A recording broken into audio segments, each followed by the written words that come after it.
आपका mentor AK Singh और आज फिर हम अपने सीटेट की तैयारी करेंगे। सीटेट में बाल विकास को देखेंगे और बाल विकास में हम क्या देख रहे हैं, क्वेश्चन आंसर के थ्रू हम जान रहे हैं सारे उसकी पेडागोजी। क्योंकि आप अगर बाल विकास को समझ लेते हो तो यानी कि आपने कहीं ना कहीं 75 नंबर की कहीं ना कहीं सारी की सारी पेडागोजी को भी समझा। क्योंकि पेडागोजी और बाल विकास का संबंध ये है कि आपको ये बता देता है कि कहाँ से ऑप्शन को काटना है, किस तरह से ऑप्शन को चुनना है, और कहीं ना कहीं यही कला कहीं ना कहीं आपको 75 नंबर फ्री के दिला देती है जो आपके महत्वपूर्ण होते हैं।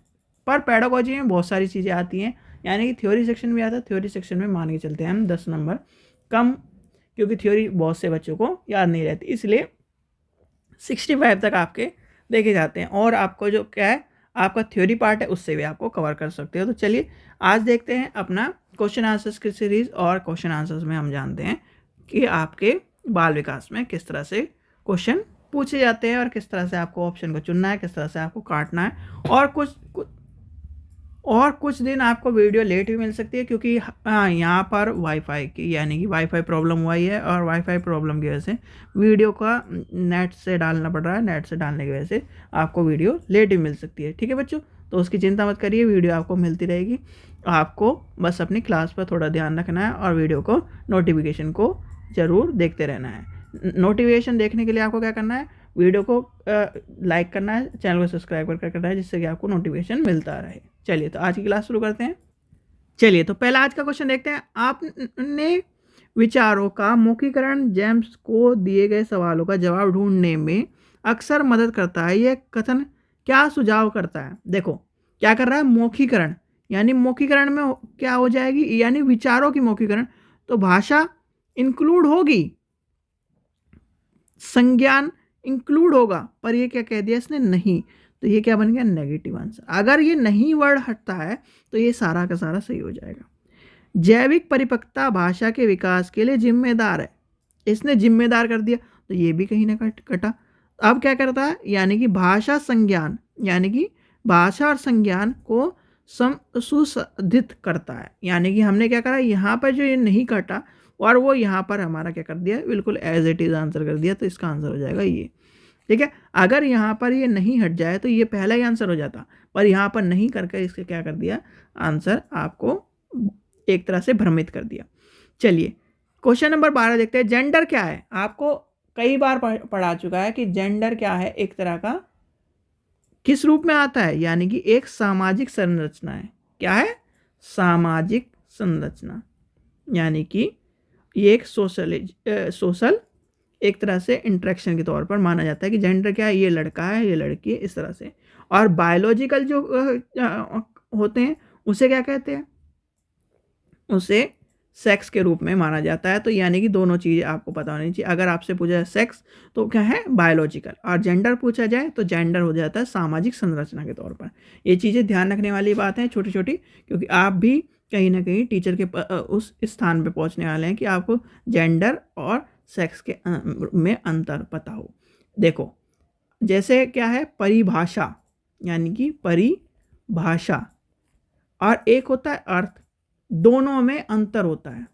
ठीक है, परिभाषा क्या होती है, परिभाषा यानी कि जो व्यक्ति द्वारा रचित होती है, जैसे कि गांधी जी द्वारा, गांधी जी के अनुसार, किसी यानी कि आपके अनुसार, मेरे अनुसार, तो वो क्या होगा, परिभाषा के तौर पर माना जाएगा। अर्थ क्या होगा, अर्थ मान लीजिए जैसे कि ये फ्रिज है, यानी कि ये डब्बा है। ठीक है, ये डब्बा है, तो ये डब्बा आपकी नज़र में भी ये डब्बा है, मेरी नज़र में भी डब्बा है, गांधी जी की नज़र में भी डब्बा है, XYZ की नज़र में भी डब्बा है, और सबकी नज़र में, यानी कि सबकी जो एक ही जो वर्डिंग रहेगी वो क्या होगी, अर्थ होगी।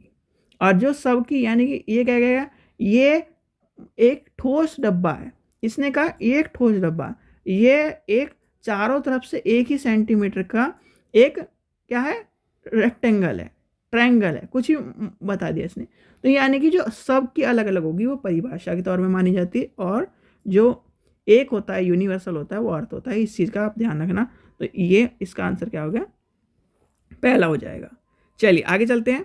क्वेश्चन नंबर 13 देखते हैं। विभिन्न सामाजिक आर्थिक सांस्कृतिक पृष्ठभूमि के बच्चों की युक्त क्लास में विविध पाठ्यक्रम होने से सभी छात्रों के सीखने के अनुभव समृद्ध होते हैं।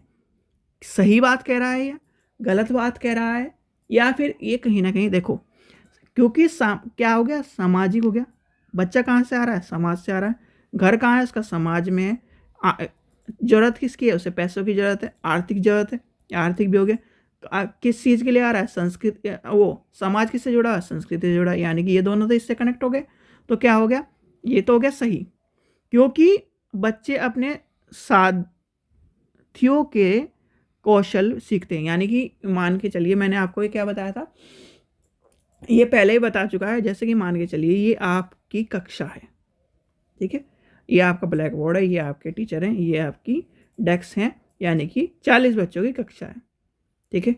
40 बच्चे 40 परिवार से आए, ठीक है। अब 40 परिवार, 40 संस्कृति हो गई, 40 धर्म हो गए, ठीक है। एक बच्चा क्या एक दिन क्या लेके आ रहा है, आलू का पराठा और दही लेके आ रहा है। अगले दूसरा बच्चा क्या लेके आ रहा है, और सैंडविच लेके आ रहा है। यानी कि 40 अलग अलग तरह के खाने होंगे। अब 40 अलग अलग तरह के खाने होंगे तो कहीं ना कहीं वो एक दूसरे से शेयर भी करेंगे, एक दूसरे, यानी कि जो उसके साथ बैठ के क्या है बैठा है वो कहीं ना कहीं मित्रता में कहीं ना कहीं शेयर भी करेगा। तो उसने उसका खाना शेयर करा, उसने उसका खाना शेयर करा, उसने उसकी संस्कृति को जाना, उसने उसकी संस्कृति को जाना, धार्मिकता को जाना, कि सब तरह के जानने के बाद कहीं ना कहीं इस कौशल को सीखेगा। तो इसलिए आंसर हो जाएगा ऑप्शन नंबर 1, ठीक है।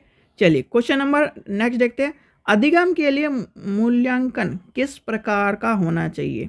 भाई अधिगम के लिए मूल्यांकन किस प्रकार का होना चाहिए, यानी कि असेसमेंट, यानी कि आपको मैंने एक चीज़ बताई थी, A4L, यानी assessment for learning, assessment of learning.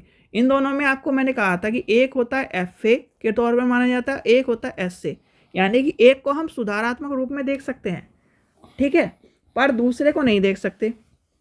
किसको नहीं देख सकते, दूसरे को नहीं देख सकते, यानी कि SA को, यानी कि ये है फाइनल डिसीजन, जो कर दिया सो कर दिया, वही आपको मिलेगा, यानी कि इसका आंसर हो जाएगा संदर्भित। चलिए आगे चलते हैं। क्वेश्चन नंबर 15 देखते हैं। एक अध्यापक द्वारा अपनाई गई कौन सी युक्ति विद्यार्थियों में सृजनात्मक सोच को बढ़ावा देती है। यानी कि सृजनात्मक सोच को बढ़ावा दे रही है, और सृजनात्मक सोच को बढ़ावा दे रही है तो क्या होगा, कंठस्थ तो होगा नहीं बिल्कुल भी, ठीक है। किसी समस्या को दर्शाने के अभिसारी तरीके को प्रोत्साहित करना, ये भी नहीं होगा।